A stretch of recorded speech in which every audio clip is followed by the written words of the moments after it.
স্বাগত জানাচ্ছি। এই মুহূর্তে আপনাদের সাথে আমি রয়েছি অঙ্কিতা। চোখ রাখছি এই মুহূর্তের গুরুত্বপূর্ণ সংবাদগুলির দিকে। তবে প্রথমেই চোখ রাখতে হয় রাজ্যের এই মুহূর্তের সব থেকে বড় সমস্যা নিশি কুটুম্বের দলের হানা। কারণ সংবাদ শিরোনামে প্রায় প্রতিদিন কিন্তু আমাদের তুলে ধরতে হয় এই ধরনের চুরিকাণ্ড। আর শুধুমাত্র যে আগরতলা শহর বা প্রত্যন্ত এলাকা নয়, সব জেলায় চুরিকাণ্ড প্রতিনিয়ত বৃদ্ধি পাচ্ছে। আবারও একই ধরনের এই চুরিকাণ্ড, তবে পুলিশ প্রশাসন নির্বিকার। অমরপুর মহকুমায় ইদানিংকালে বহু চুরি ঘটনা প্রকাশ্যে আসলেও কোনোটাই সুরাহা করতে পারছে না পুলিশ। ব্যর্থ হচ্ছে পুলিশ প্রশাসন।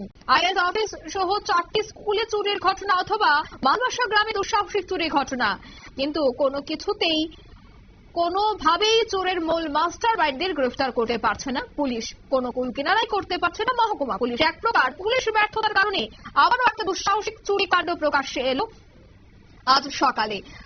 জানা যায় অমরপুর নগর পঞ্চায়েতের 9 নম্বর ওয়ার্ডের বাসিন্দা মান্নান মিয়ার বাড়িতে নিশি কুটুম্বের দলের হানা। নগদ 23,000 টাকা এবং 3 ভরি স্বর্ণালংকার নিয়ে চম্পট দিয়ে চোরের দল। গৃহস্থে নিঃস্ব হয়ে চোখের জল ফেলা ছাড়া আর কোনো কিছুই করার ছিল না বাড়ির মালিকের। আপনারা সেই ছবি দেখতে পাচ্ছেন যে রড কেটে ভেতরে প্রবেশ করে স্বর্ণালংকার সহ টাকা পয়সা নিয়ে চম্পট দেয় চোরের দল। তবে কি বলছে সংশ্লিষ্টরা শোনাবো। আগে একটা রড ভাঙা দৌড়া থেকে আমার ডাক দিচ্ছে, আমি শোয়ার তুলতে আইসি আইয়া দুয়ার করো, দুয়ার দিকে সেটা দিয়ে অবস্থা। কি কি নিয়ে গেছে? কি কি এখানে চাউল আসিল 1 বস্তা, ডিম আসিল 3 খাতা, চিনি আসিল 1 বয়ম, মাছ আসিল, মাছটি বাইরে নিয়ে খাইছি।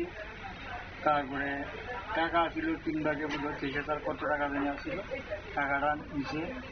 তারপরে আমার ওই জামাই একটা মারা গেছে, মেয়ে একটা স্বর্ণের জিনিস ছিল প্রায় 1.5 ভরির উপরে।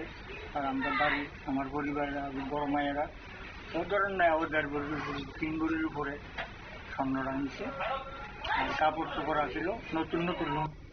আপনারা শুনলেন বাড়ির মালিকের বক্তব্য। নগদ অর্থ সহ স্বর্ণালংকার নিয়ে চম্পট দেয় চোরের দল। আর সেই চোরের টিকির নাকাল পর্যন্ত পাচ্ছে না পুলিশ। পুলিশের ভূমিকা নিয়ে এবার ক্ষোভ উগরে দিচ্ছে এলাকাবাসীরা। সামনেই রয়েছে উৎসব মরশুম, আর উৎসব মরশুমের আগে যদি এভাবে চুরিকাণ্ড বৃদ্ধি পায় সেক্ষেত্রে কিন্তু এই উৎসব মরশুমেও আশঙ্কিত রাজ্যবাসী যে কবে কার বাড়িতে কিভাবে চুরিকাণ্ড হয়। তাই সে বিষয়ে পুলিশ যেন কঠোর হাতে এই বিষয়গুলি তদন্ত সহ দেখেন, তার দাবি কিন্তু বারবার উঠছে। নিয়ে নিচে ছোট্ট একটি বিজ্ঞাপন, বিরতির সঙ্গে থাকুন।